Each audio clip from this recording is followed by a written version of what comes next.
Jumpa pemirsa Dama TV, apa kabar? Semoga selalu luar biasa dan selalu bahagia. Senang sekali rasanya saya Nisha Naila dapat kembali hadir menjumpai Anda tentunya dalam program acara Ngobras, Ngobrol Santai. Pemirsa Dama TV, di kesempatan yang berbahagia kali ini Ngobras membahas tema yaitu bentuk pengajaran di luar pendidikan formal, dan sudah hadir di suasana yang bahagia kali ini. Halo, selamat malam, salam jumpa. Alhamdulillah. Alhamdulillah. Luar biasa. Ahmad Hussein, ya. Saya, Kak. Beliau merupakan founder, owner, dan juga trainer dari AHA Kids, ya. Sebelumnya boleh menyapa pemirsa Dama TV terlebih dahulu. Siap, siap. Semangat pagi semua. Semangat pagi ya Kak ya, semangat pagi. Iya, semangat pagi. Meskipun malam tetap semangat pagi ya Kak. Oke. Ya, sehat-sehat untuk semuanya. Saya Ahmad. Siap. Oke. Iya, pada kesempatan kali ini pemirsa Dama TV, pendidikan formal dengan struktur kurikulum dan metode pembelajaran yang terstandarisasi telah menjadi fondasi utama dalam membangun pengetahuan dan keterampilan. Namun dunia belajar tidak berhenti di sana. Di luar sistem formal terdapat berbagai bentuk pengajaran yang menawarkan pengalaman belajar yang unik, fleksibel, dan berfokus pada pengembangan potensi individu. Nah, ini menarik sekali ya. Tentang pendidikan di luar itu ya. Jadi di luar sekolah begitu. Betul. Ya Bapak Ahmad ya. Oke. Yang saya tanyakan ini adalah apa saja bentuk pengajaran di luar pendidikan formal yang paling efektif dalam mengembangkan keterampilan praktis. Nah, kalau di sekolah itu kan biasanya ada ekstrakurikuler begitu. Betul. Nah, apakah ini samakah dengan seperti ekstrakurikuler, apa bagaimana kalau AHA Kids ini? Oke, AHA Kids sendiri ya Kak ya. Kita ngebahas AHA Kids dulu ya. Oke. Boleh. Jadi sebenarnya saya ngobrol secara umum dulu. Jadi sebenarnya kalau pendidikan non formal itu kan sebagai penunjang untuk adik-adik yang sudah belajar formal atau di sekolah formal, atau kita sebut sekarang adalah sekolah gitu ya. Kalau kita sebut sekolah berarti ada waktunya, terus kemudian akademiknya sudah atau kurikulumnya sudah diatur dengan jelas, ada targetnya, ada ujian dan segala macam. Beda hal dengan ketika kita ngobrol non formal. Non formal itu berarti kalau kakak tahu KB, kelompok bermain itu termasuk non formal. Terus kemudian TPA atau Taman Pendidikan Al-Quran yang biasanya banyak di kampung-kampung ya. Kemudian bimbingan belajar, terus kemudian seperti les, public speaking. Nah, itu semuanya adalah masuk ke non formal. Dan itu adalah saling melengkapi sebenarnya Kak. Karena sebenarnya secara di formal mereka akan kuat secara akademik. Dan di luarnya pun atau non formal itu sebagai tambahan untuk bagaimana lebih mengenal Ananda atau mengenal si junior ini jauh lebih kenal banget. Kembali ke AHA Kids. Nah, AHA Kids basically-nya adalah ke komunikasi. Bagaimana Ananda atau para junior yang sudah menerima menerima pendidikan di formal itu mereka bisa lebih mengekspresikan dirinya, kemudian bisa speak up, kemudian bisa tahu adab dan sopan santun. Nah, jadi kita tambahin lagi nih, ibaratnya kayak naik level, gitu Kak. Jadi di AHA memang kita lebih cenderung ke komunikasinya. Lebih ke komunikasinya. Lebih ke komunikasi. Nah, kalau di sekolah tadi saya sudah menyampaikan bahwa ada ekskul ya. Menurut pendapat Bapak Ahmad ini bagaimana? Apakah di sekolah itu kurang sehingga harus ada pengembangan pendidikan ya di luar sekolah itu? Menurut Bapak Ahmad bagaimana? Sebenarnya sah saja kalau di sekolah, dan itu sebenarnya kan sudah ada waktunya sendiri ya Kak ya. Nah, cuman kita biasanya ngelihat di sekolah itu waktunya mepet nih dengan jumlah kuantiti anak yang banyak. Misalkan nih Kakak, kalau dulu Kakak hobi apa nih waktu ekstra? Ekskulnya nyanyi. Nah, bisa jadi dari satu sekolah siswanya 90, yang suka nyanyi ada 60, gitu kan ya. Artinya kan paling dengan waktu 1,5 jam atau 1 jam pelajaran kurang lebih 60 menit misalkan kita ambil contoh, itu kan dirasa dibagi ke semua anak jadi kurang. Nah, ketika ada tambahan, misalkan ada ekstra di luar, kemudian ada tambahan dari sisi skillnya, kita bisa tahu, oh nih anak nih kayaknya soprannya lebih keren nih. Oh, ini ternyata altonya lebih oke nih, bisa jadi ya. Nah, dari situ justru akan semakin mengenal Anandanya lebih dalam, passionnya Ananda lebih digali lagi, sehingga dia bisa upgrade dari sisi bakatnya. Nah, itu nanti akan lebih maksimal secara hasil. Jadi pendidikan sekolah itu penting, tapi juga harus diimbangi dengan pendidikan non formal untuk mengasah bakat dari Ananda-Ananda. Iya, kadang-kadang kan mutiara itu di sekolah tersembunyi nih Kak. Kadang kan, aku nggak ikut lomba nih, gitu kan ya. Udah ikut ekstra nyanyi tapi nggak ikut lomba. Itu anaknya kadang-kadang ketika dia nggak siap secara komunikasi dengan dirinya sendiri, dia akan menjadi anak-anak yang loser, anak-anak yang menyerah. Akhirnya udah aku nggak mau les lagi deh, nggak mau ikut ekstra lagi. Nah, dengan di luar sekolah, dengan pendidik yang baru, dengan suasana yang baru, dengan environment atau lingkungan yang baru, itu bisa nge-grow up lagi semangatnya. Kemudian dari sisi semangat sudah ke-grow up, otomatis skillnya akan ngikutin. Nah, paling dari situ sih, Kak. Ya. Kemudian Betul. kalau peran mentor dalam pembelajaran ini bagaimana? Pengajaran di luar pendidikan formal maksud saya, peran dari mentor ini kalau boleh tahu Bapak ini juga mentor juga? Saya trainer juga. Oh, iya, gitu. iya. Jadi sebenarnya kalau bilang trainer atau mentor atau kita sering kenal juga di beberapa institusi itu fasilitator gitu ya, Kak. Oh, itu sebenarnya penting banget gitu. Nah, sejatinya fasilitator itu adalah sebenarnya orang tua. Nah, sebenarnya harus ada sinergi sih, Kak. Mau itu formal, mau itu non formal, sebenarnya harus ada sinergi. Artinya ketika Ananda itu belajar di sekolah, berarti dia akan berkembang lebih banyak dengan para pendidik di sekolah. Ketika dia di luar sekolah, maka dia akan lebih berkembang dengan coachnya atau dengan fasilitator yang di non formal atau di luar sekolah. Yang paling penting adalah bagaimana ketika dia bisa mengeksplor diri dengan orang terdekat. Artinya mentornya siapa nih? Orang terdekat, orang tua. Nah, ketika orang tua udah tahu bakatnya anaknya, ketika ini benar-benar difasilitasi sama orang tua, didukung, kemudian ada sinergi positif antara orang tua, sekolah, ataupun itu di non formal pun, lembaga belajar misalkan, atau lembaga kursus yang lain, itu akan jauh lebih maksimal anaknya. Ya, kalau saya tangkap ada 3 berarti ya. Yes, betul. Orang tua, kemudian guru, dan juga yang di luar tadi. Betul, mentor atau fasilitator. Jadi kalau dibilang kakak, penting nggak ya? Penting banget gitu. Penting banget. Karena anandanya akan dapat power, akan dapat energi positif ketika lingkungan itu bisa positif. Lingkungan siapa aja? Ya tadi itu si mentornya atau fasilitator atau guru atau pendidiknya, plus orang tua yang benar-benar nge-support luar biasa. Gitu. Begitu. Jadi ini tinggal kesadaran ya. Berarti Ananda itu kan kalau mau bakat itu kan harus konsultasi atau komunikasi dengan orang tuanya. Nah, orang tuanya ini juga harus menyadari bakat-bakatnya anak begitu. Betul, iya. Kadang-kadang itu ada yang justru orang tua pasrah ke sekolah nih. Aduh, aku bingung nih nyari anakku bakatnya di mana ya gitu. Malah kadang-kadang bisa ditemukan di sekolah. Nah, makanya ketika komunikasi atau sinergi antara orang tua ke sekolah atau non formal pun ya itu kebentuk, maka semua informasi itu nggak akan ada lag informasi, semua akan dapat informasinya sehingga bisa terfasilitasi dengan baik. Gitu. Kemudian sih, Kak. Untuk bagaimana peran pengajaran di luar pendidikan formal dalam mempersiapkan individu untuk menghadapi tantangan dan peluang di era digital. Kalau di zaman sekarang ini kan era perubahan yang signifikan ya, Bapak Ahmad ya. Kalau saya lihat itu digitalisasi itu luar biasa sekali. Nah, itu bagaimana pendapat Bapak Ahmad? Kita ketika ngomong sekarang di era digital, kita nggak bisa menghindari, ya. Ada orang yang bilang udah nggak usah main digital deh, bahaya ntar begini gitu ya, efeknya buruk. Padahal sebenarnya selalu ada efek positif dan efek negatif. Tergantung kita nih mau ngambil efek yang mana gitu ya. Nah, ketika kita ngomong digital berarti peran orang tua, kalau pertanyaannya kan Isya tadi, peran orang tua gimana? Ya kita harus sadar dulu bahwa kita ada di era digital. Supaya apa? Supaya kita semakin belajar banyak referensi digital apa aja yang sekiranya cocok untuk anak kita. Nah, kemudian setelah tahu dan setelah masuk kita di era digital, maka kita akan tahu batasan mana yang bisa kita berikan ke Ananda. Oh, kamu kayaknya bukan ke sini deh, Kak, atau Dek gitu ya. Arahnya ke sini. Misalkan nih contoh. Game itu buruk atau jelek, Kak? Ada plus dan minusnya. Saya setuju. Ada juga e-sport itu ya. Betul. Ya. E-sport itu kalau nggak didukung sama environment yang pas, dia nggak akan jadi atlet luar biasa tuh. Betul kan? Nah, itu positif atau negatif? Positif. Karena arahnya ke positif. Karena ada beberapa game ini sifatnya strategi. Tapi memang ada beberapa di umur tertentu itu harus ada pendampingan. Bukan yang dilepasin gitu aja gitu. Nah, itu yang peran orang tua begitu penting untuk mendampingi Ananda. Dengan tahu batasan mana Ananda bisa maksimal di sana dan dia bisa gali mana yang jadi skillnya Ananda sebenarnya. Gitu sih, Kak. Walaupun di digitalisasi itu memang ada pro dan kontranya ya. Betul. Jadi itu harus ada batasan-batasan begitu, Kak, atau harusnya bagaimana orang tua dan juga pengajar terutama guru dan pihak di luar guru seperti pendidikan non formal itu bagaimana sinerginya, Bapak Ahmad? Jadi orang tua, pengalaman ini kayak orang tua harus tahu dulu. Contoh nih, sekarang kalau misalkan main gitu ya. Ini pahlawannya anak-anak sekarang kan berubah ya. Kalau dulu R.A. Kartini, Hasanuddin tahu ya. Sekarang nggak ada yang tahu mereka. Kadang-kadang ditanyain siapa pahlawan nasional. Ah, ampun nggak tahu deh siapa. Taunya siapa?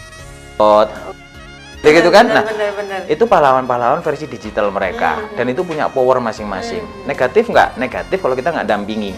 Orang tua harusnya tahu, oh sebenarnya kekuatannya di mana, misalkan. Tuh kekuatannya di mana? Nah, ketika kita benar-benar orang tua bisa mendampingi itu, oh kekuatannya di sini. Kemudian kalau itu dirasa malah membuat anak kita menjadi seorang yang potensi menjadi bullying, akhirnya pembuli, ketika nggak didampingi, nah ini kita bisa ngontrol. Nah, kalau orang tua nggak ngontrol sama sekali, dia akan melanglang buana dengan imajinasinya tentang tanpa ada batasnya jelas. Nah, itu yang benar-benar dikhawatirin. Yang saya soroti adalah kontrol dari orang tua. Yes, betul. Bapak Ahmad, saya akan bertanya lebih lanjut ya. Boleh, karena siap. Kita jeda dulu ya. Boleh, oke. Karena ada yang mau lewat satu ini. Tetap dalam program acara Ngobrol Santai.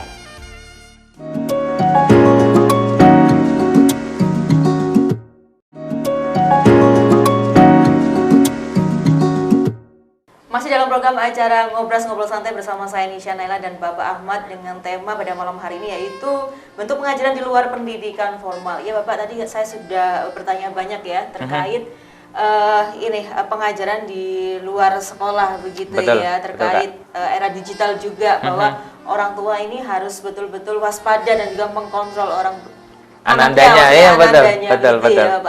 Kemudian bagaimana pengajaran di luar pendidikan formal ini dapat membantu membangun masyarakat yang lebih berpengetahuan, kreatif, dan inovatif. Nah, ini ada hubungannya dengan era digital itu tadi, karena di era digital ini kan pastinya menuntut seseorang untuk lebih kreatif dan inovatif ya Pak. Betul. Kalau saya coba ini sedikit ya Kak ya. Ketika kita ngomong pendidikan non formal, maka pendidikan non formal itu adalah kan kalau sekolah kan ada gedungnya ya. Non formal itu sebenarnya kita bebas mau pakai mana aja. Contoh lah kita ngomong kayak ambil contoh di Batu gitu ya, atau enggak hanya di Batu deh, di kota manapun pasti ada public space, public space yang bisa digunakan untuk semua orang dan sifatnya itu fleksibel dan efektif. Nah, tinggal anandanya mau diajak kreatif yang seperti apa, ya kan? Ketika kita ngomong masyarakat, oke, temanya hari ini apa nih? UMKM misalkan gitu ya. Seberapa banyak jutaan UMKM yang ada tersebar di seluruh Indonesia, betul ya? Ambil contoh Malang atau Batu nih. Oh, oke, anak-anak bisa jadi nggak tahu tuh caranya ngevideo kayak begini, akhirnya kita bisa di video, nggak tahu dong. Ini kan aircraft ya, betul ya, industri kreatif. Ketika anak-anak mengenal dari sisi instrumennya dulu atau alat-alatnya, kemudian bagaimana memakainya, itu jadi asupan di luar akademik, gitu kan ya, sehingga menambah imajinasi mereka tentang suatu pekerjaan nanti di masa depan, gitu kan ya. Kemudian contoh lagi, oh yuk kita sekarang belajar ke orang-orang yang jualan kerupuk yuk, gitu ya. Belum tentu loh orang yang segede kita bisa goreng dengan bagus, betul ya? Nah, itu kreatif, gimana kerupuk yang awalnya melempem bisa mekar, itu jadi bahan untuk imajinasinya mereka. Jadi banyak sekali yang kalau kita mau kreatif ya terjunin ke masyarakat gitu, karena masyarakat itu ilmunya banyak. Kalau kita ngomong hutan atau ngomong alam, nah masyarakat ini adalah bagian dari alam yang kita bisa ambil energi positifnya, gitu Kak. Itu sumber kreatif tuh. Sumber kreatif sekali ya. Jadi ananda-ananda atau anak-anak ini lebih kreatif lagi. Jadi di era zaman sekarang itu memang tuntutannya seperti itu ya, tuntutan zaman ya. Terus nambahin dikit Kak, anak-anak itu kalau kita ngomong anak-anak berarti 12 ke bawah ya Kak ya, 12 tahun ke bawah, itu benar-benar cari figur Kak, butuh figur. Jadi selain orang terdekat, orang tua gitu ya, sebagai figurnya mereka, guru di formal ataupun guru di non formal itu sebagai figurnya mereka. Mereka harus kita kenalkan dengan figur masyarakat tadi. Mana nih orang-orang yang ahli, mana orang-orang yang kreatif, mana orang-orang yang memang sudah luar biasa di bidangnya. Kita kenalkan mereka. Gitu. Di sekolah kan bisa jadi terbatas waktu. Tapi di luar sekolah, yuk kita ajak kemana, kita kenalkan sama ahlinya. Kalau udah belajar ahlinya atau sang suhu, nah ilmu yang turun tuh bakal banyak nanti. Gitu Kak. Gitu ya. Jadi harus dikenalkan begitu ya, sosok-sosok inspiratif begitu ya, tokoh-tokoh begitu ya. Kemudian apa keuntungan dan tantangan dari belajar melalui kursus online dibandingkan dengan pendidikan formal di masa-masa pandemi begitu ya, 3-2 tahun yang lalu gitu ya, COVID-19, pembelajaran itu semua daring ya atau online. Nah, ini bagaimana pendapat dari Bapak Ahmad sendiri selaku owner dan juga mentor dari AHA Kids itu tentang keuntungan dan tantangan dari belajar online dibandingkan pendidikan yang kita datang ke sekolah atau offline. Jadi kalau online sebenarnya kan kembali Kak, ada beberapa tipe ananda sih ya. Kalau Kakak boleh tahu, misalkan ada anak-anak yang visual, ada anak-anak yang kinestetik. Visual itu berarti anaknya itu seneng berimajinasi. Dengan melihat sesuatu aja dia bisa berimajinasi. Beda sama anak-anak yang kinestetik yang nggak bisa diem. Gitu ya. Nah, artinya ketika online itu akan lebih maksimal ke anak-anak yang visual sebenarnya. Nah, itulah sebenarnya tantangan bagi seorang pendidik bagaimana bisa ngebalancekan atau menyeimbangkan antara Ananda dengan tipe visual dengan Ananda yang tipe kinestetik supaya jadi satu ruang. Nah, tantangannya di situ kan. Kakak pasti nggak mungkin ya ketika kita zoom contoh lah ya, satu dimatiin ya kan, atau satu pakai yang gini nggak berubah-berubah, kan di offin kan ya, ada tuh. Nah artinya itu ada beberapa anak yang memang kinestetik yang harus kita fasilitasi juga gimana, apakah bisa dengan tugas tambahan, bisa, ataukah sering dengan kita ajak interaksi, misalkan nih kita lihat nih kameranya udah mulai ngeblur nih, atau dia pasang kamera pasang foto doang nih. Ya berarti sering kita sapa interaksi. Misalkan Ahmad, ayo, Nisha, ayo, perhatiin ibu, perhatiin coach, misalnya gitu ya. Jadi dengan banyak interaksi itu, maka Ananda akan lebih fokus ke satu apa yang akan dibahas dalam satu forum tersebut. Itu sih Kak, tantangannya justru ke pendidik sebenarnya. Justru ke pendidik, karena Anandanya ini sebagai objeknya, jadi kita sebagai pendidik harus peka. Ya, jadi pembelajaran online dibandingkan dengan pendidikan formal itu ada plus minusnya ya. Betul Kak. Terutama untuk pendidik ini bagaimana cara tahu anak didiknya atau anak-anak tipenya yang gimana nih Kak?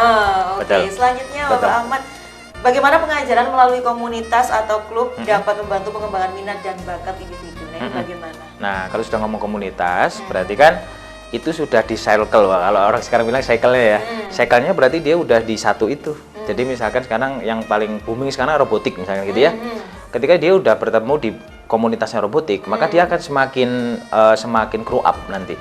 Karena kan environment itu menentukan Kak. Oh jadi sevisi gitu? Iya, satu itu ya kan. Misalkan kakak misalkan di presenter, kumpulnya dengan semua presenter, maka ilmunya kakak akan nambah banyak kan. Nah artinya itu secara ilmu nambah, secara pengalaman nambah, terus secara skillnya dia akan melihat kembali lagi anak-anak itu akan banyak belajar dengan figur yang saya bilang tadi.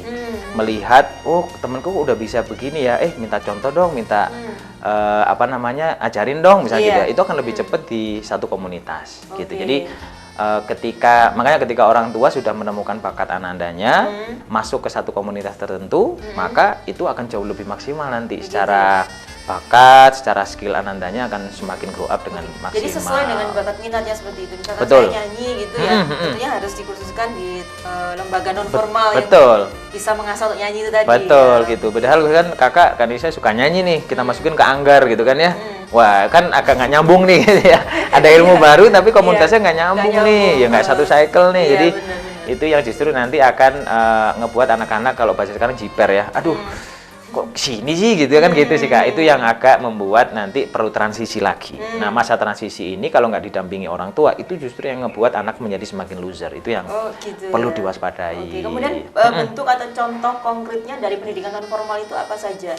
Kalau pendidikan non formal sebenarnya kan macam-macam tadi yang saya sebutin tadi ya. Kalau yang banyak sekarang kan kita kenal dengan kursus komunikasi atau public speaking, kemudian kayak kakak tadi bilang nyanyi, olahraga, futsal dan segala macam. Itu sebenarnya contoh konkret yang sudah masuk saya sambungin ke komunitas tadi. Itu sebenarnya udah bagus. Kayak misalkan kita di AHA Kids, itu anak-anak kan belajar tentang public speaking. Itu pun juga istilahnya kita sesuaikan dengan passion ya. Ketika Anandanya sudah berada di sini, tipenya begini, nggak serta-merta kita ajak anak untuk jadi MC. Nggak bisa nih. Bisa jadi dia passionnya di storytelling, bercerita gitu ya. Jadi pendidik juga punya pengaruh untuk mengenal Anandanya, untuk sebagai referensi orang tua, untuk menentukan Anandanya mau dimasukin ke komunitas mana nih. Nah setelah itu baru ke fasilitator masing-masing. Nah jadi itu yang justru akan bagus. Jadi mentornya ini yang tahu anak didiknya Ananda itu seperti apa, itu mentornya ya. Jadi yang sekiranya bakatnya di MC misalkan jadi MC storytelling, jadi bukan berarti yang diajarkan komunikasi harus menjadi MC begitu ya. Betul. Cuman gini Kak, ada beberapa yang perlu kita tarik benang merahnya ya sebenarnya. Di tempat saya kan mulai 2 tahun ya. Anak kecil bisa ya diajarin komunikasi. Loh, ya bisa ya, karena secara sejak lahir pun itu sudah harus ada komunikasi. Anak lahir procot, ini harus ada, kalau di muslim ada diazanin. Itu berarti bentuk komunikasi antara orang tua ke anak. Semakin dewasa, kalau orang tua itu semakin dekat sama anak, semakin sering komunikasi, maka anak semakin kenal kita. Figurnya dapat orang tua. Nah, sama, ya itu tadi, ketika anak-anak sudah masuk ke satu komunitas, dia dapat figurnya, maka komunikasi itu akan maksimal. Oke, saya tertarik juga ini Bapak Ahmad ya, kalau di AHA ini juga pengembangan karakter ya. Betul, betul Kak.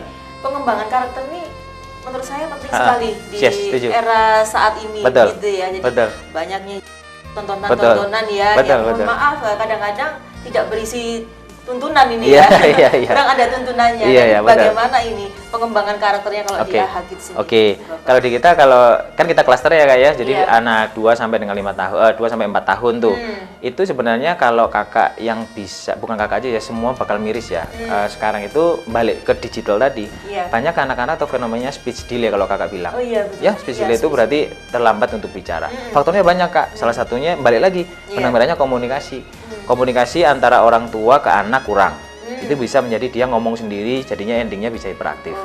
Yang kedua, dia terlalu banyak main digital tanpa didampingi, jadi terlalu banyak main HP sendiri, lihat akhirnya dia bahasanya itu tidak sesuai dengan environment atau lingkungan yang ada. Jadi ini orang aneh deh, anak ini aneh, itu menjadi seakan-akan terlambat bicara. Nah itu yang perlu kita garap luar biasa, sehingga setelah fokus rata-rata anak speech delay itu nggak fokus Kak. Kita nggak akan bisa ngebentuk karakter kalau fokusnya nggak dapet dulu.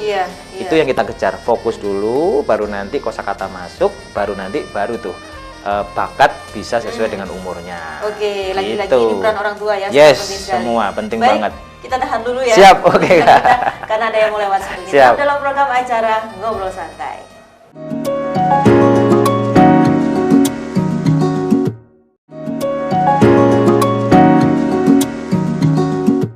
Terima kasih Anda masih bersama kami dalam program acara Ngobrol Santai bersama saya Nisha Naila dan Bapak Ahmad. Ya, masih semangat ya? Semangat selalu ya. Semangat selalu ya. Dengan tema pada malam hari ini yaitu bentuk pengajaran di luar pendidikan formal, karena program acara Ngobrol ini juga tayang melalui kanal YouTube Dharma Televisi. Anda boleh pemirsa saya untuk bertanya-tanya atau sharing kepada kami terkait tema kita pada kesempatan kali ini yang luar biasa sekali, yaitu bentuk pengajaran di luar pendidikan formal. Bisa tanya juga dengan Bapak Ahmad ya, sharing mungkin putra-putrinya begitu, pengembangan skill dan lain sebagainya. Baik, kita lanjutkan lagi bahwa peran orang tua itu sangat penting sekali ya terhadap perilaku, kemudian perkembangan seorang anak itu penting sekali, lagi-lagi orang tua ya. Oke, selanjutnya bagaimana peran teknologi dalam mendukung dan memperluas akses terhadap program pengajaran non formal ini Bapak? Itu sama Kak. Jadi sama seperti harus bersinergi emang gitu. Kita udah masuk era digital, maka kita sebagai pendidik itu harus kenal juga bagaimana digital itu dimainkan gitu kan ya. Jadi ibaratnya sekarang anak-anak yang visual mengajarkan storytelling, bukan hanya kita bercerita aja. Kita bisa tuh setelin YouTube gitu kan ya. Misalkan asal-usul kota Malang, asal-usul kota Surabaya. Mereka melihat dalam kurun waktu tertentu rata-rata misalkan 9 menit gitu ya. Mereka kita lihat fokusnya. Setelah mereka lihat fokusnya, kemudian karena kita mengajarin storytelling, tuh mereka kita ajarin, yuk let's go. Di recap nih, apa yang sudah dilihat, sampaikan ke kita. Itu 2 yang diajarin. 1, dia bagaimana mengimajinasikan yang udah dilihat, plus bagaimana dia melatih keberanian diri untuk berekspresi. Itu yang penting. Jadi setelah itu penting banget di era digital ini. Jadi nggak melulu kita cuma lihat YouTube terus nggak ada evaluasi gitu ya. Udah ngapain, apalagi sekarang scroll gini, apalagi udah nanti hormon kesenangan di kita tuh, itu nanti malah nyekrol terus lupa waktu. Tapi kalau misalkan kita lihat ya asal-usul kota Malang nih sekian, habis itu evaluasi. Nah itu bahkan melatih 2 tadi, dia bisa berimajinasi sesuai dengan apa yang udah dilihat. Satu lagi, dia bisa melatih keberanian diri untuk speak up. Nah, konten-kontennya tentunya pilihan ya. Betul Kak. Nggak semua ya Kak ya. Iya, artinya kan tapi bersyukurlah di Indonesia kan ada beberapa yang memang sudah secara konten udah dibatasi ya untuk anak-anak mana, tapi tetap kadang-kadang masih ada yang bocor. Lah ya kita bilang ya, nggak ada filter sama sekali tuh.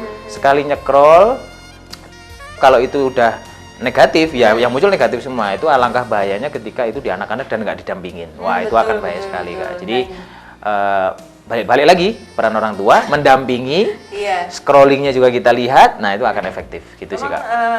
Saya setuju sekali ya bahwa orang tua ini adalah madrasah utama bagi seorang anak, begitu ya. Iya, utama dan pertama. Iya, utama dan pertama begitu. Betul. Jadi mungkin kesibukan orang tua yang membuat orang tua itu inginnya quality time terhadap anak, tapi caranya ya untuk membagi waktunya kadang-kadang kurang begitu dengan seorang anak begitu ya Pak. Jadi setidaknya pendidikan non formal ini bisa membantu orang tua tersebut ya. Salah satunya gitu. Tapi sebenarnya bukan alasan ya Kak. Ketika orang tua sibuk terus dia nggak memberikan porsi khusus untuk ananda, itu juga salah.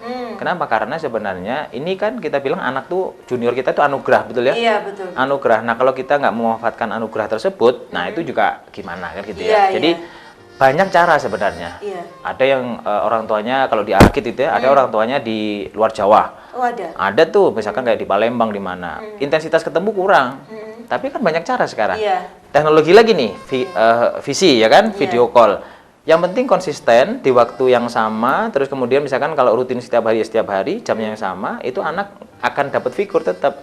Kangen, nggak sampai dia bilang kangen sama ayahnya yang berlebihan, sampai akhirnya ketika visi nggak mau ketemu ayah, ada kan begitu ya. Nah, nggak sampai seperti itu, karena amunisi mental dari orang tua udah dapet gitu, meskipun hanya 1 menit 2 menit, ya itu masih dapat gitu. Dengan gitu teknologi ya? lagi teknologi, jadi tidak ada alasan begitu. Betul. Apalagi bisa in-touch fisik gitu, itu akan lebih mujarab lagi gitu. Betul.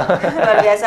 Kemudian bagaimana, maksud saya adalah apa dampak dari pengajaran di luar pendidikan formal terhadap kreativitas dan inovasi siswa ini ya. Jadi bagaimana dampaknya ketika pengajaran di luar itu diterapkan terhadap inovasi dan kreativitas seorang anak.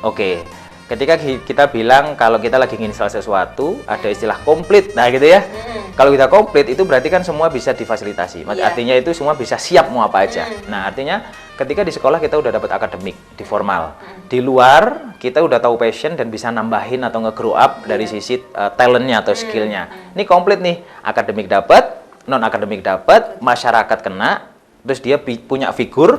Nah, itu semakin komplit Kak. Dengan anak yang semakin komplit, maka dia akan semakin siap menuju masa dewasanya. Bisa-bisa orang tua yang diarahin, ya aku pengen ini deh ya, aku pengen ini sesuai dengan figur yang dia dapat. Bisa jadi tuh. Awalnya orang tua nggak tahu, oh iya boleh. Kalau dulu, zaman dulu ya, semua kata orang tua misalnya gitu ya. Tapi sekarang lebih leluasa. Ketika anak-anak udah komplit, saya bilang tadi, akademik dapat dari sekolah, non akademik dapat dari di luar sekolah atau non formal, komplit, anandanya akan semakin kreatif dan imajinatif. Saya tertarik akademik dan non akademik. Apakah setiap anak itu bisa seimbang akademik dan non akademiknya? Sedangkan dari sisi kecerdasan begitu ya, ada yang cerdas secara matematika misalkan, ada yang cerdas di bidang seni kan. Ini apakah bisa sinkron akademik dan non akademiknya? Kalau kita bilang bisa, semua bisa Kak sebenarnya, gitu kan? Tapi balik nih. Jadi ada karakteristik misalkan cewek sama cowok nih ya kan. Kalau cowok sama cewek, ketika kakak deh ranking di SD tuh, yang banyak ranking siapa? Cewek, iya kan? Kita nggak boleh iri ya kaum madam ya, gitu ya. Jadi sama, kita pun kenapa begitu? Karena cewek sebenarnya dari kecil itu sebenarnya secara otak udah komplit. Karena nama kiri, otak seni sama otak analisa udah komplit. Jadi mereka bisa lebih menyerap itu lebih dulu. Nah, kalau cowok, otak seninya yang main dulu nih. Yang berkembang main secara itunya dulu. Makanya secara non akademiknya yang kuat biasanya. Cuman bukan berarti itu berlaku semua. Ada beberapa yang memang kita bilang dia udah komplit dari awal kalau cowok gitu. Ada juga gitu. Kembali lagi bagaimana mengasahnya. Iya, betul. Ibarat pisau itu ya, semakin diasah semakin tajam begitu. Setuju banget. Amunisinya biar enak nanti. Nah, sekarang bagaimana cara mengevaluasi keberhasilan pengajaran di luar pendidikan formal? Bagaimana caranya ini? Evaluasinya. Kalau non formal itu kan sebenarnya kita biasanya ke karakter ya Kak ya. Nah, udah bisa dilihat nih karakternya setelah ikut kita bagaimana. Kalau balik ke komunitas, secara dia misalkan e-sport gitu ya, di komunitas e-sport dia gimana? Apakah dia masih emosi luar biasa atau gimana? Nah, harusnya ketika dia udah masuk komunitas, secara adab kemudian secara skillnya itu udah komplit, udah bagus sesuai dengan target dari si coachnya misalkan, artinya itu measurement atau ukuran yang pas, berarti anak ini udah berhasil. Ada yang dia udah pinter secara strategi di e-sportnya atau nyanyi lah gitu ya, tapi dia nggak bagus secara adabnya. Mana nih karakter yang kita cari? Nah, itu yang jadi PR coachnya atau mendidiknya harusnya. Yang paling penting mana kalau untuk di zaman sekarang? Adabkah atau karakter skill? Dulu? Karakter tadi ya. Jadi adab masuk karakter ya Kak ya. Karena gini, karena karakter itu yang akan kita bawa selamanya. Skill itu ngikutin nanti. Jadi masyarakat akan menerima karakter yang bagus ya, dengan skill yang bagus daripada skill yang keren luar biasa, tapi secara karakter dia terpuruk di level basement paling bawah. Karena itu juga. Iya gitu Kak, betul. Karena kan sekarang lomba nyanyi, terus kemudian dia kalah, mentalnya nggak siap. Nah berarti ada sesuatu PR nih, mana nih yang harus dikuatin dulu. Nah itu yang perlu di grow up lagi. Di grow up lagi. Betul, jadi Kak. dapat plus ya dari Mulai. Jadi skillnya itu terasah, tapi juga adab atau karakternya ini juga dapat begitu. Betul, Saya setuju sekali dengan Bapak, untuk sekarang ini memang pendidikan karakter itu perlu banget Bapak untuk generasi ini menuju Indonesia. Iya, Gen Z sekarang ya. Menuju Indonesia 2045, generasi emas itu harus dipersiapkan dengan karakter dan juga skill yang mumpuni. Setuju Kak, setuju sekali. Ya, selanjutnya apa itu pembelajaran berbasis proyek Bapak? Berbasis proyek ya? Oke, jadi kembali Kak, jadi kita punya tema misalkan gitu ya. Jadi ada tema dan mereka harus mengerjakan namanya project itu mulai proses akhir. Kita kenalnya MPA. Mulai proses akhir. Namanya project itu mulai dulu nih. Prosesnya gimana? Akhirnya gimana? Rata-rata biasanya karena sinerginya nggak dapet itu berhenti di proses. Mulai proses nggak sampai akhir. Nah kalau kita bilang project maka semuanya harus dari awal. Contoh project UMKM. Dia harus jualan atau misalkan es jus gitu ya. Anak-anak dididik untuk berwirausaha sejak dini. Bikin es jus dari dia beli bahan gimana, kemudian mengolahnya bagaimana, sampai bikin satu produk jadi berupa es jus. Ngejualnya gimana? Artinya mulai proses akhir. Setelah akhir harus ada evaluasi. Evaluasinya gimana? Oh ternyata ada yang kurang nih Kak. Dari sisi beli bahannya, kayaknya jambunya kurang ini deh, misalkan gitu ya. Atau dari proses waktu dia mengolah dan segala macam, Kak kayaknya kurang begini nih karena hasilnya begini nggak sesuai. Nah itu Kak, berbasis project. Jadi semakin adik-adik itu diajak untuk project mulai proses dan sampai akhir, maka nanti dia semakin imajinasi semakin kebentuk, karakternya dari situ plus mentalitinya juga semakin bagus. Oh jadi di AHKIDS itu diajari tentang itu ya, MPA itu ya, betul. Mulai proses akhir. Mulai proses akhir. Contoh ngejus aja deh Kak gitu ya. Jadi hari ini kita belajarnya ngejus ya, simple nih, ngejus duren. Ngebuka duren orang bingung dong, harus kita ajarin juga. Nanti nggak nyaman dengan baunya. Justru dengan dia nggak nyaman, bagaimana dia ngelunturin emosi supaya tetap harus stay sampai dengan akhir. Nah itu mentalitinya kebangun juga di situ. Luar biasa sekali ya, ini saya boleh nggak daftar ini ya? Boleh banget nih, cuman bukan kids kayaknya ya. Jadi mentornya nanti. Selanjutnya apakah ada program pengajaran di luar pendidikan formal yang dirancang khusus untuk anak-anak dengan berkebutuhan khusus di sekolah dasar? Kalau kita kenal sekarang kan programnya Pak Nadiem itu semua kan kalau bisa tuh sekolah negeri juga atau sekolah formal itu menerima atau inklusi kakak bilang ya, campur antara adik-adik yang berkebutuhan khusus sama adik-adik yang normal. Tentunya akan ada tantangan bagaimana ketika kita mengajarkan adik-adik yang normal, adik-adik yang memang berkebutuhan khusus. Bukan saya bilang nggak normal, tapi saya bilang berkebutuhan khusus. Luar biasa ya. Betul. Ketika kita sudah tahu anak ini berkebutuhan khusus, maka kita ngajarin bu juga dengan teknik yang khusus. Gitu. Contoh di saya nggak jauh-jauh ya kak ya. Contoh misalkan anak adik-adik yang Down syndrome, kita nggak bisa maksain akademik. Nggak bisa maksain akademik, karena secara adik-adik Down syndrome itu kita maksimalkan dulu dari sisi adabnya dulu. Minimal dia bisa punya sopan santun atau karakternya kebentuk, sama bagaimana dia bisa ngontrol diri.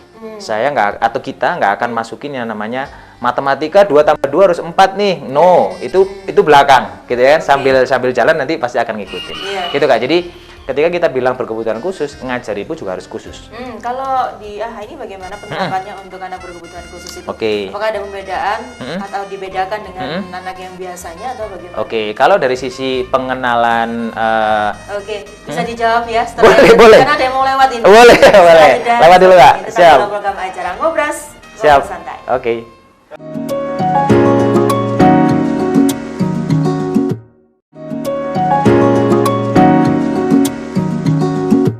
Terima kasih Anda masih bersama kami dalam program acara Ngobrol Santai bersama saya Nisha Naila dan Bapak Ahmad Hussein. Beliau merupakan founder, owner dan juga mentor dari AHKIDS Kota Wisata Batu. Betul ya Bapak? Betul sekali Kak. Luar biasa sekali. Ini kesempatan detik-detik terakhir Bapak. Gitu ya. Sebelum pukul 8 malam. Tapi ada beberapa pertanyaan yang saya akan tanyakan ya terkait dengan tema kita pada malam hari ini pemirsa, yaitu bentuk pengajaran di luar pendidikan formal. Selanjutnya Tadi saya sebelum jeda jadi bertanya ya, kalau di AHA Kids itu kalau untuk ini anak berkebutuhan khusus itu penerapannya apakah beda? Oke, kalau dari sisi mengenalkan lingkungan kita campur jadi satu Kak, supaya mereka kenal konflik. Karena tujuannya di situ. Setelah mereka kenal konflik, tujuannya adalah yang adik-adik normal itu bisa membersamai kawan-kawan kita semua yang di ABK. Kemudian secara kalau sudah ke spesifik melatihnya itu baru nanti kita ada sesi khusus misalkan 15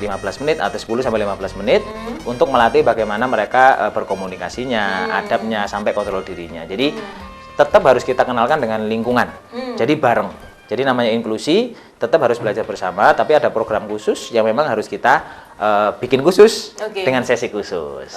Gitu ya. Tapi tetap berbaur dengan wajib berbaur karena yang normal pun harus kenal sama adik-adik ABK supaya mereka punya empati untuk menghormati adik-adik yang punya berkebutuhan khusus. Karena kalau kita pisahin nanti, kamu bukan temanku, kakak bukan temanku, itu sudah muncul cycle nanti di adik kecil. Gimana gedenya nanti?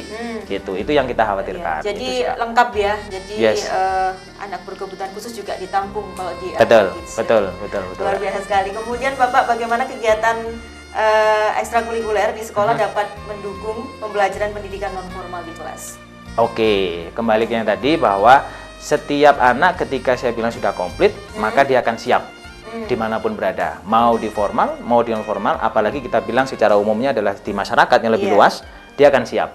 Minimal kalau adik-adik ini bagaimana dia bisa menjadi inspirasi di lingkungan terdekat dia. Itu outputnya sih Kak sebenarnya. Output dari sekolah, output dari non formal pun adalah bagaimana dia bisa menjadi inspirasi buat orang tua atau orang terdekat di sekitarnya. Kalau dia di sekolah harus menjadi inspirasi buat teman-teman yang lain. Kalau di non formal sama, harus menjadi inspirasi dari masyarakat. Ketika balik ke rumah, bagaimana dia bisa menginspirasi ayah bundanya, kakaknya, adiknya gitu.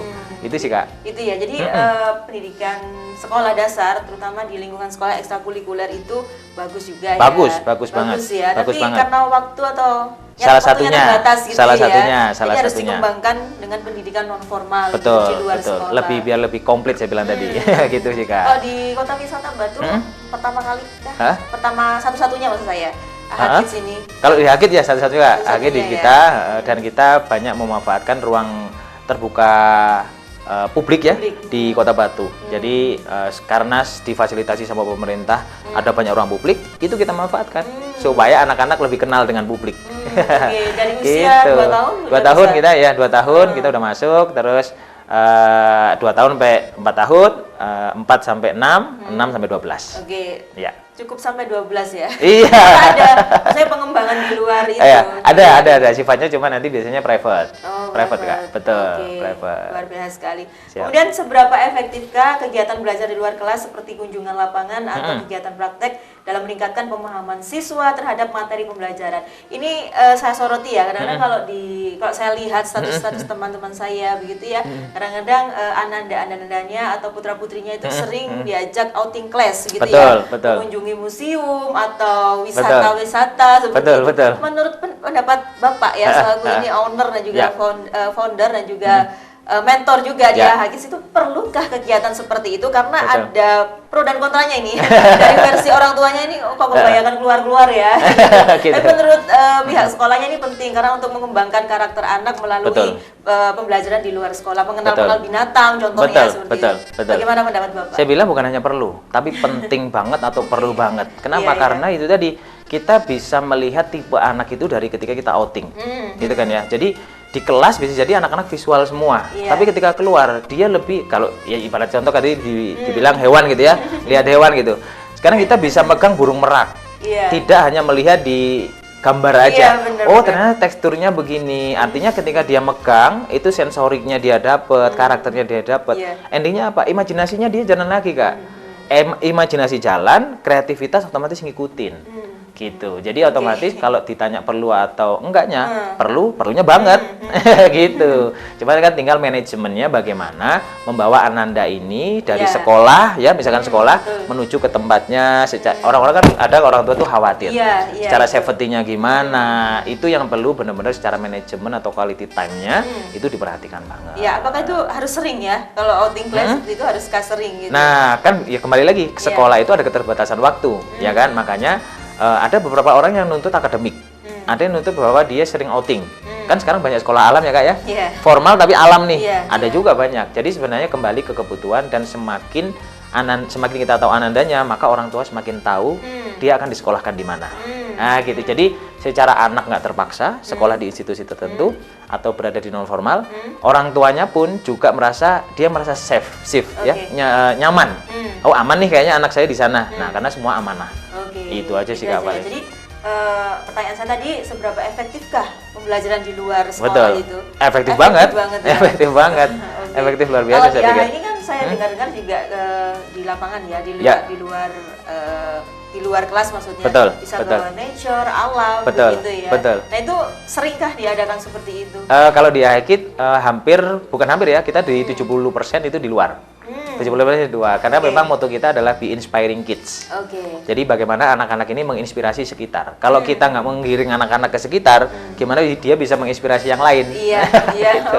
Minimal orang melihat, oh ini apa nih? Oh keren ya, anak-anak bisa ya, gitu sih, Kak. Ini gitu. Juga karena ini yang menonton program acara Ngobras ini kan mungkin orang tua juga menonton ya. Ini mungkin pembicaraan kita atau perbincangan kita pada kesempatan kali ini bisa tersadarkan orang tua. Oh iya ya, ternyata pendidikan di luar sekolah begitu ya, misalkan diajak outing class itu juga ada manfaatnya begitu. Betul Kak. Jadi soalnya ini kadang-kadang itu kayak di media sosial itu ada pro dan kontranya. Kok sering gitu. Ya? Sering. Kebanyakan gitu. Bayar kali, Kak. Ya itu. Berarti ya. Masalahnya bukan di outing class-nya, masalahnya di manajemennya bagaimana, sama komunikasi, lagi-lagi komunikasi sebenarnya gitu. Jadi harus ada komunikasi yang lebih baik. Betul, sinergi saya bilang tadi. Betul. Baik. Kemudian Bapak, apa dampak pendidikan non formal pada kreativitas? Pendidikan non formalnya juga bisa mengasah kreativitas seorang anak begitu ya. Nah, ini kembali karena di non formal itu adalah waktunya fleksibel, ya kan, fleksibel menyesuaikan dengan kebutuhan Ananda, maka kita bilang adalah efektif luar biasa. Kenapa? Karena itu tadi dia bisa mengeksplor banyak di sana. Efektif banget gitu. Terus menunjang kreativitas ya pasti. Karena semakin anak ini punya semangat, punya power, dan dia positive vibes-nya itu bergelimang di sini, otomatis ya itu akan membawa dia semakin gampang untuk mendapatkan apa yang dia inginkan. Yang positif ya, terutama imajinasi, berpikir, semangat belajar, semangat untuk mencari teman, koneksi dan segala macam, itu akan semakin komplit. Kalau anak sendiri ini bagaimana ya cara orang tua tuh tahu gitu ya bentuk dari anaknya ini, misalkan skillnya apa sih, kreativitasnya yang perlu diasah itu apa, itu dimulai dari mana ini? Kadang-kadang kan orang tua ini bingung, ini anaknya suka nyanyi tapi kok suka ini suka itu gitu ya. Kalau pendapatnya Bapak bagaimana? Yang pertama adalah sering ngobrol aja sama anaknya. Itu karena sekarang masalahnya banyak orang yang merasa bahwa karena ini anak saya udah tahu gitu, padahal belum tentu tahu. Gitu. Ajak ngobrol Anandanya, sering-sering dipancing ketika pulang sekolah, pulang les. Tadi belajar apa? Kan kita akan tahu ya, dari ekspresi anak aja kita udah tahu, Kak. Oh, ternyata ketika saya nanya ini, tadi les nyanyi ya? Nyanyi apa? Alto. Oh, disuruh suara ini banget nih. Wah, dia kayaknya kayak lemes, nggak suka. Nah, berarti kan dia ada apa nih? Korek lebih dalam lagi. Jadi supaya anaknya speak up. Dari semua speak up atau komunikasi dari Ananda ke orang tua, itu maka orang tua bisa tarik benang merahnya. Anak ini kayaknya di sini deh. Ditawarin, kita trial dulu, trial and error. Kalau ternyata Anandanya memang passionnya di sana, go ahead gitu. Jadi lagi berarti dari komunikasi antara orang tua dan anak ini harus dibangun begitu ya, Bapak, Betul, Kak. Karena ada orang tua yang malu loh bicara sama anaknya. Oh iya. Ada itu banyak, apalagi anaknya karena orang tuanya malu ngomong sama anaknya. Misalnya bapak malu sama ngomong anak perempuannya. Nah, ini sebaliknya anaknya malah ogah-ogahan mau ngomong apa-apa. Itu justru yang bahaya nanti. Semoga melalui program acara Ngobras ini orang tua sama-sama introspeksi ya. Betul. Jadi sama-sama menyadari kesadaran itu penting ya. Penting banget, Kak. Oke. Sekali. Ya, Bapak, kemudian terakhir bagaimana peran bimbingan belajar di luar sekolah ini, sekaligus bisa memberikan closing statement kepada pemirsa Dama TV yang menyaksikan program acara Ngobrol Santai. Silakan. Siap, oke. Mau formal ataupun non formal, sebenarnya kunci utamanya adalah di pendidik, ya, di pendidik. Jadi pendidik itu bisa dari sekolah non formal, bisa formal, ataupun yang paling penting pendidik itu adalah orang tua. Kenali ananda kita, kenali bagaimana passionnya dia, bagaimana bakatnya dia. Kalau belum kenal, ngobrol yang banyak supaya ananda bentuk komunikasi yang efektif, sehingga ananda ini bisa menyampaikan banyak hal kepada orang tua, sehingga orang tua bisa lebih mudah nanti mengenal. Setelah mengenal, maka memutuskan dan membantu ananda untuk akan berada di jalur mana. Itu sih Kak. Jadi benang merahnya adalah komunikasi efektif. Orang tua ke ananda dan sinergi yang luar biasa antara orang tua, pendidik, orang tua, kemudian dengan non formal ataupun les-lesan gitu ya, atau yang di sekolah sekalipun. Itu harus sinergi banget, gitu Kak. Luar biasa sekali ya. Jadi saya setuju sekali Bapak Ahmad ya, bahwa pengembangan karakter itu memang harus dimulai sejak dini gitu ya. Bahkan mulai bayi pun itu juga harus diajari pengembangan karakter gitu ya Bapak Ahmad. Betul. Luar biasa sekali. Saya masih mau bincang lebih banyak ini. Nyambung lagi nih? Nyambung lagi ya di next episode ya Bapak. Terima kasih luar biasa sekali. Sama-sama Kak. Semoga perbincangan kita dapat bermanfaat untuk pemirsa Dama TV yang menyaksikan program acara Ngobrol. Sekali lagi terima kasih. Sama-sama Kanisha, sama-sama. Ya, pemirsa Dama TV, baik itu tadi perbincangan saya dengan Bapak Ahmad Hussein selaku founder, owner, dan juga mentor dari AHA Kids Kota Wisata Batu dengan tema bentuk pengajaran di luar pendidikan formal. Tetap terus saksikan program acara Ngobrol Santai setiap hari Senin pada pukul 19.00 waktu Indonesia Barat hanya di Dama TV. Akhir kata, saya Nisha Naila beserta kru yang bertugas mengucapkan terima kasih atas kebersamaan Anda. Dama TV selalu damai di hati. Selamat malam, sampai jumpa.